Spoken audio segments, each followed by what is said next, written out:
name is Dr. Alyssa Smith, and I am here to talk to you about how to make the most out of clinical supervision. Clinical supervision is a huge part of your career as a psychotherapist and ensures the ability for you to become a competent individual and professional in the field.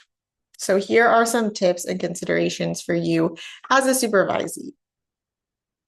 The relationship you have with your clinical supervisor is one of the most important professional relationships of your career as a psychotherapist, which is why I am coming on here to provide you with some tips and considerations for how to make the most out of clinical supervision and your entry into the profession and your continuation in your career as a psychotherapist. So making the most out of clinical supervision, let's get into it. Here are some considerations and tips that are going to set you up for success.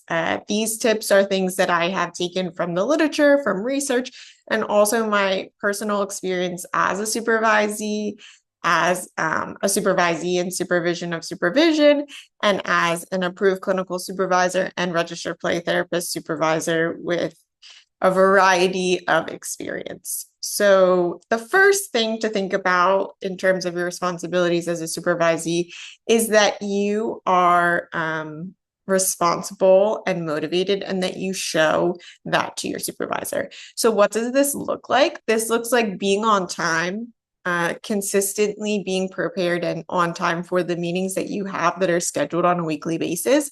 And in the event that you have to reschedule or cancel, please communicate to your supervisor well in advance. This will show them that you are both motivated and responsible and that you are also demonstrating that you can do this with clients and that you are able to consider the importance of the frame of both psychotherapy and clinical supervision, and the importance of that in developing and maintaining a therapeutic relationship.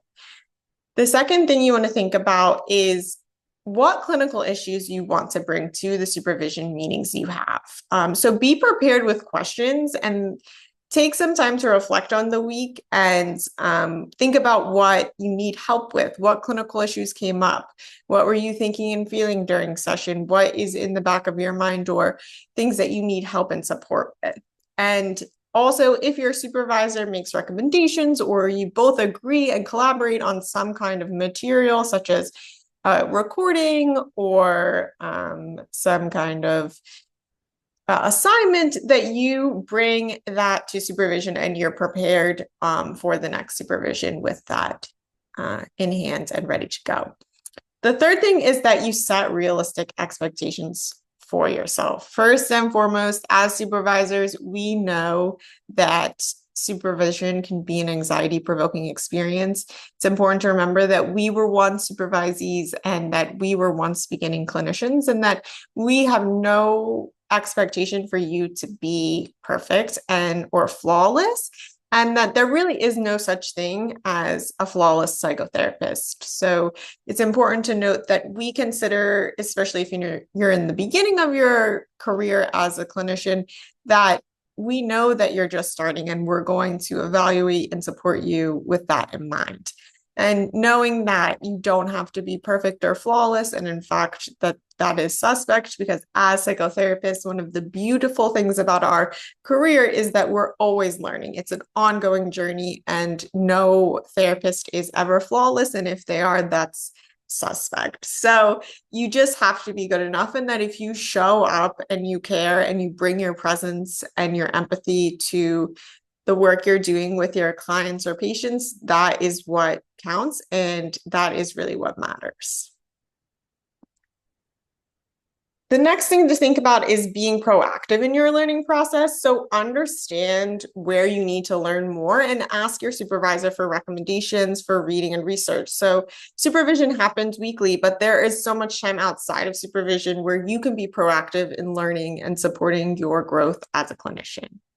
Finally, be willing to discuss the challenges that come up. Again, this kind of goes back to the idea that we know that you are not perfect and we don't expect you to be. And the way that you are going to grow as a clinician is to be able to discuss the things that maybe might have been mistakes or errors or challenges that have come up to you for you during your sessions with patients, and then also being open to feedback. If you're open to learning and you're sincere, your supervisor is going to be able to support you and help you grow. You also want to take responsibility for your own areas of growth, understand what those are, and being able to openly discuss that and get feedback on that in a non-defensive manner is another huge component of and distinction that makes or breaks a clinician and in their development. So I hope that you found these helpful and that you are ready to and are excited for your career as a psychotherapist. And I wish you the best of luck. And I'm excited for you. And thank you for all of the important work you do for people and for your communities.